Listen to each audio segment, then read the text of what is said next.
O Senhor esteja convosco.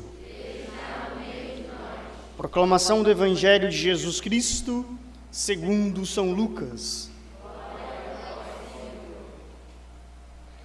Naquele tempo, os publicanos e pecadores aproximavam-se de Jesus para o escutar. Os fariseus, porém, e os mestres da lei criticavam Jesus. Este homem acolhe os pecadores e faz refeição com eles. Então Jesus contou-lhes esta parábola. Um homem tinha 2 filhos. O filho mais novo disse ao pai: Pai, dá-me a herança que me cabe. E o pai dividiu os bens entre eles. Poucos dias depois, o filho mais novo juntou o que era seu e partiu para um lugar distante. E ali esbanjou tudo numa vida desenfreada. Quando tinha gasto tudo o que possuía, houve uma grande fome naquela região. E ele começou a passar necessidade. Então foi pedir trabalho a um homem do lugar, que o mandou para seu campo cuidar dos porcos. O rapaz queria matar a fome com a comida que os porcos comiam, mas nem isso lhe davam. Então caiu em si e disse: Quantos empregados do meu pai têm pão com fartura, e eu aqui morrendo de fome? Vou-me embora. Vou voltar para meu pai e dizer-lhe: Pai, pequei contra Deus e contra ti.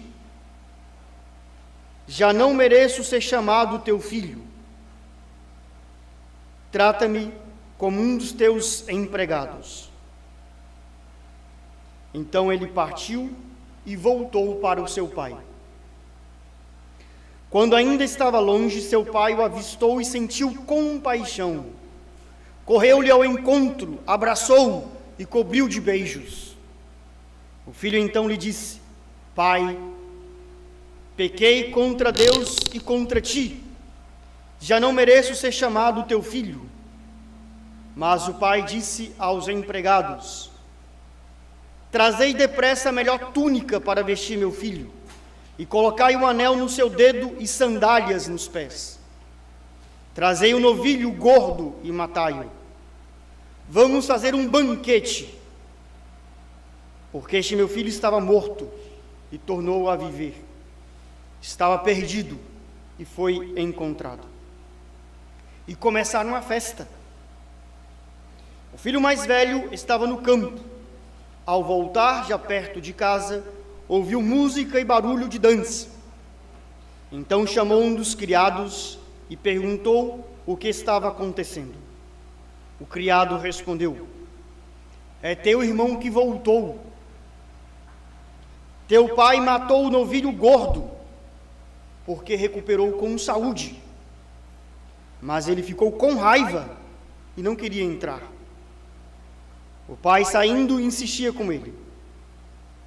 Ele, porém, respondeu ao pai: Eu trabalho para ti há tantos anos. Jamais desobedeci a qualquer ordem tua.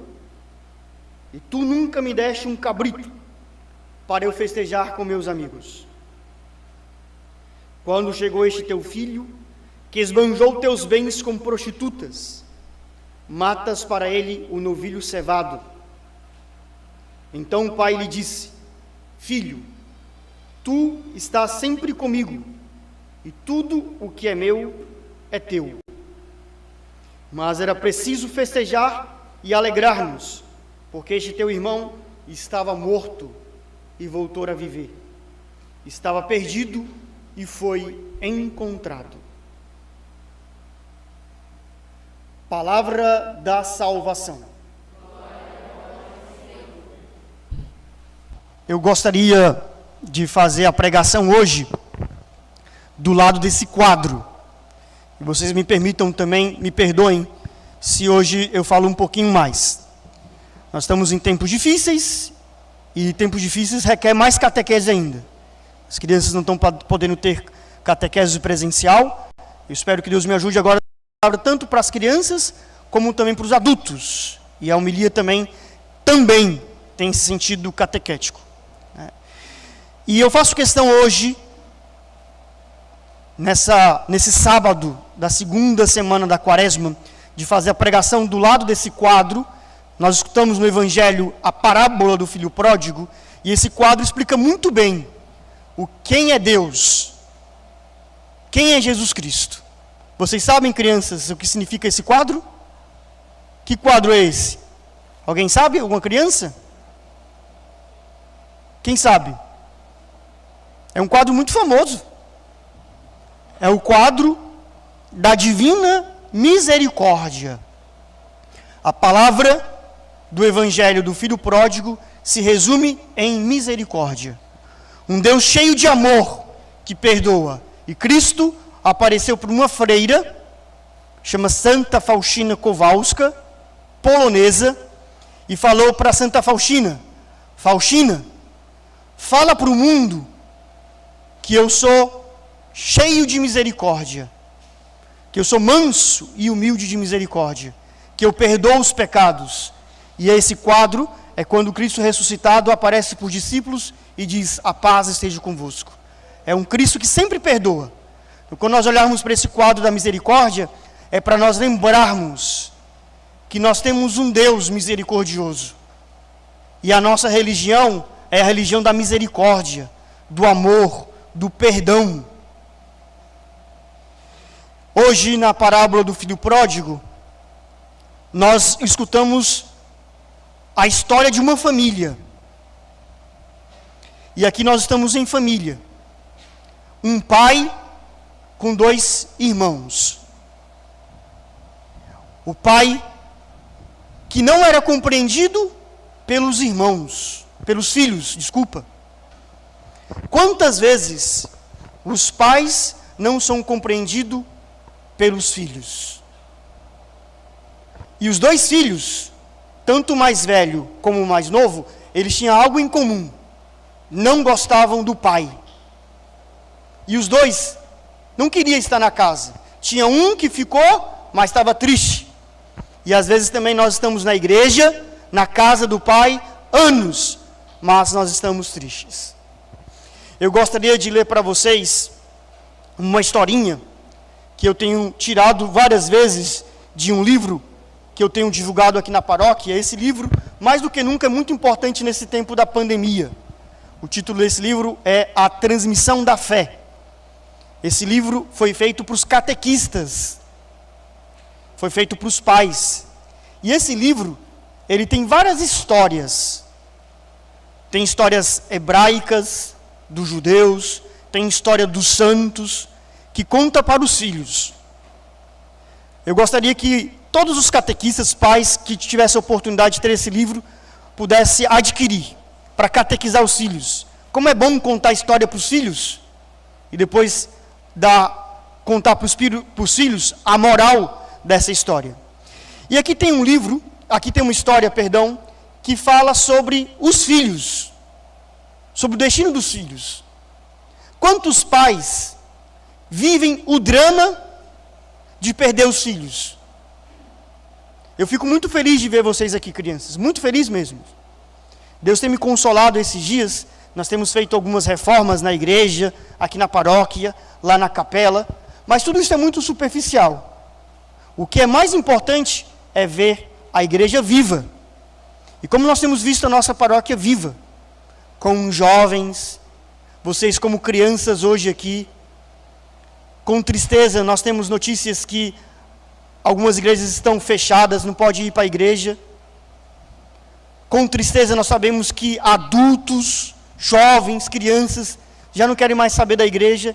Em plena pandemia, olha quantas crianças nós temos aqui. Isso é para bendizer a Deus. Isso é a igreja viva. Fecho o parêntese. O que eu queria falar dessa historinha para os pais. Sobre o destino dos filhos. Alguns pais aqui já perderam os filhos para o mundo. alguns pais aqui não falam com o filho. Alguns pais aqui não conversam com o filho, porque o filho talvez fez alguma coisa errada. E essa parábola do filho pródigo também é para os pais serem imagem do pai, que está sempre disposto a perdoar. Quem de nós nunca errou? Os pais erram, os pais erraram. E os pais também são chamados a perdoar os pecados dos filhos. Olha que interessante essa história. É uma pergunta o título dessa história. O que será dessa criança? O que será dessas crianças que estão aqui hoje? Eu fico olhando para vocês, pequenininhos, fico feliz de estar lendo, cantando, rezando. O que será de vocês amanhã? Será que vocês vão se perder? Alguns começaram a catequese aqui na paróquia também, e se perderam. Alguns voltaram, graças a Deus, como o filho pródigo, voltou depois de quebrar a cara no mundo, voltou para a igreja, voltou para casa. Que felicidade. Olha o título dessa história. O que será dessa criança? Enquanto está no ventre de sua mãe, a criança está dobrada e colocada como um livro fechado. A história é como se fosse um livro. Uma criança que está no ventre. E cada criança no ventre da mãe é um livro fechado, pronto para ser escrito. E quando chega o momento de ela nascer, abre-se o livro.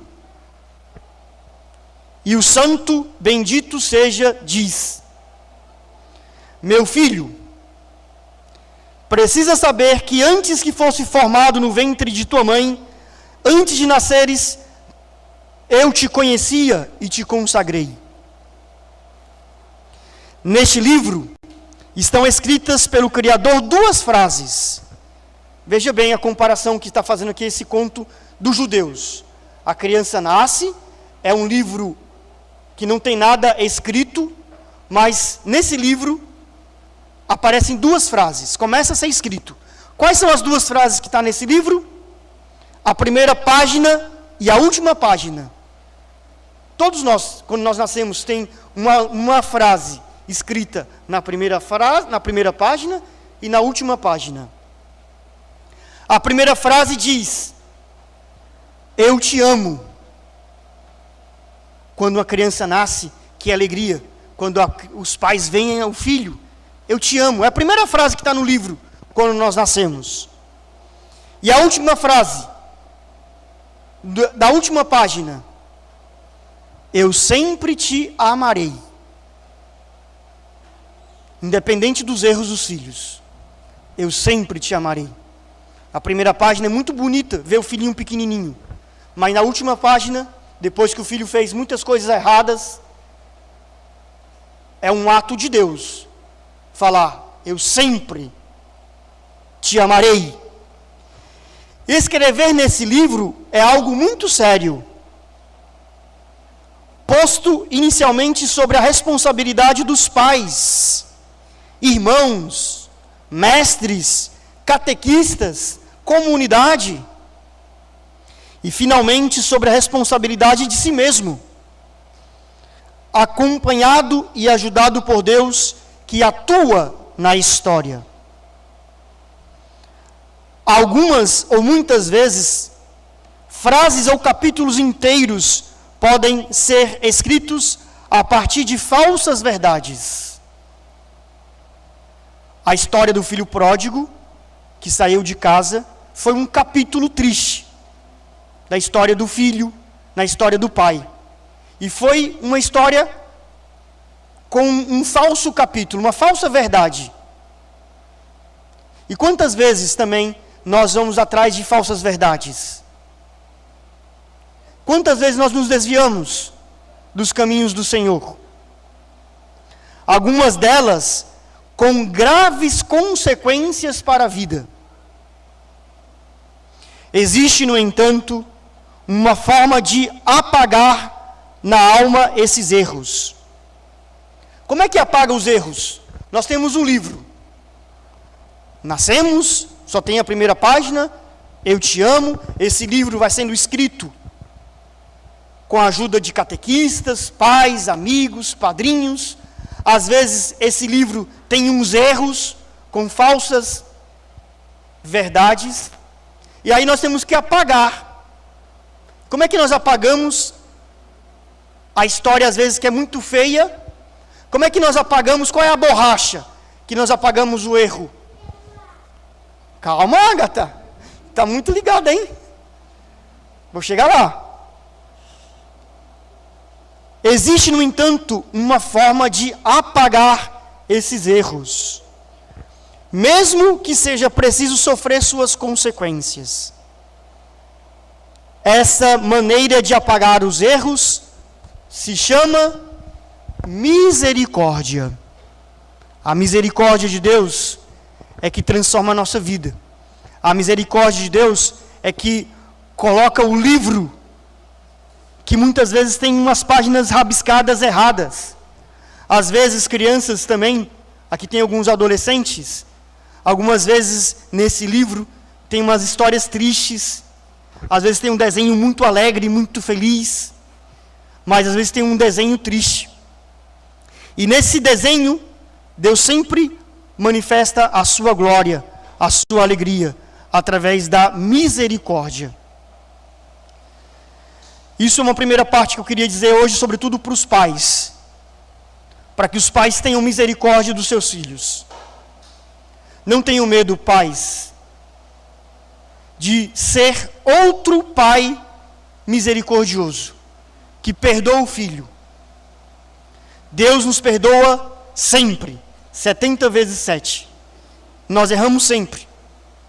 E pais, catequistas, aqueles que têm responsabilidade, nós somos chamados a imitar esse pai, a perdoar sempre.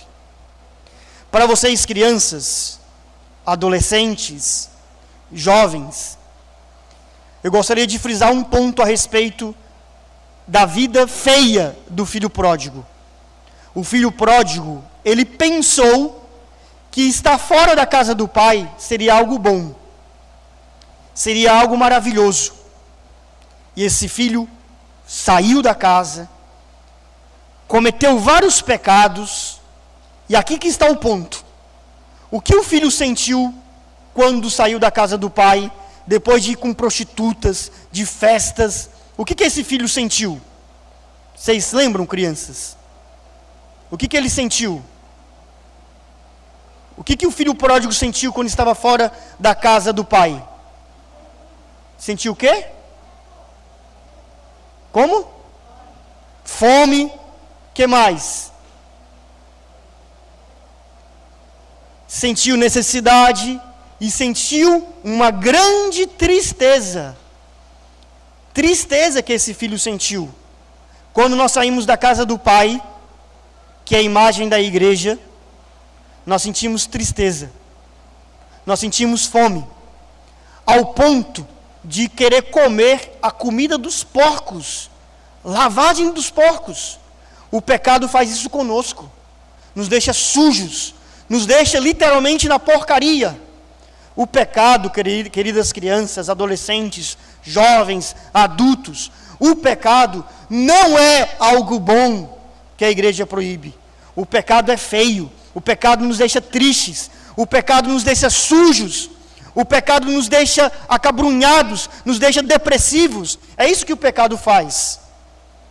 E hoje, Deus quer colocar dentro do nosso coração, quando nós estamos na última, com a vida sem sentido, pecando, que não tem felicidade para nada, Deus, através do Espírito Santo, coloca dentro do nosso coração: vou voltar para a casa do meu pai. Lá, ele vai me perdoar. E esse filho ficou ensaiando: como é que eu vou falar para o meu pai? E ele ficou ensaiando: pai, pequei contra o céu e contra ti, não sou digno mais de ser chamado teu filho. E o pai nem esperou o filho falar, já abraçou, beijou e o perdoou. É assim que Deus faz conosco. Todas as vezes que nós confessamos os nossos pecados, o sacramento da confissão não é uma sessão de tortura. O sacramento da confissão é fazer presente a parábola do filho pródigo. Nós vamos sujos, imundos, fedidos, com roupa rasgada, tristes, e que Deus faz? Vai nos bater porque nós erramos? Não.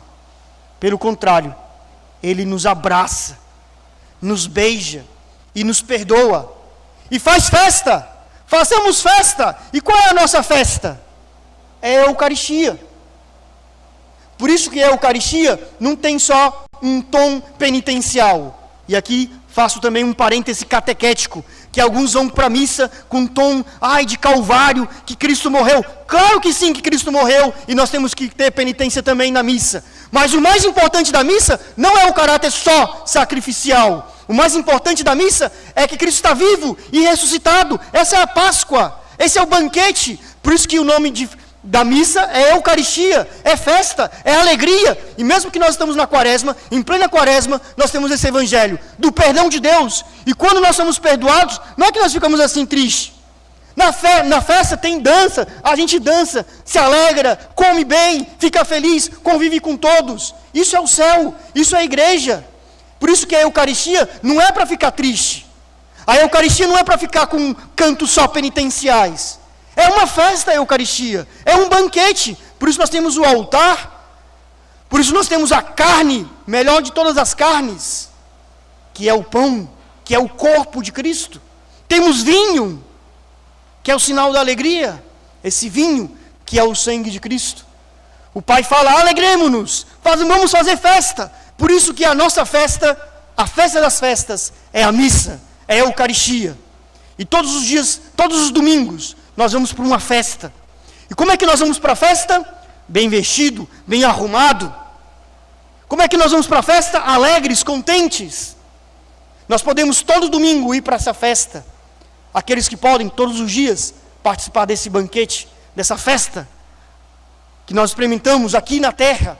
Aqui na terra nós experimentamos a alegria do perdão dos pecados. Eu vou encerrar essa homilia com um canto. Não sou eu que vou cantar não, para a alegria de vocês, tá bom? Mas eu gostaria de finalizar cantando um canto que expressa muito bem o que nós escutamos nesse evangelho, o que nós escutamos agora nessa pregação. Então convido vocês a fazer um momento de silêncio, a meditar, se possível fechar os seus olhos e contemplar nessa música que nós vamos cantar a nossa história,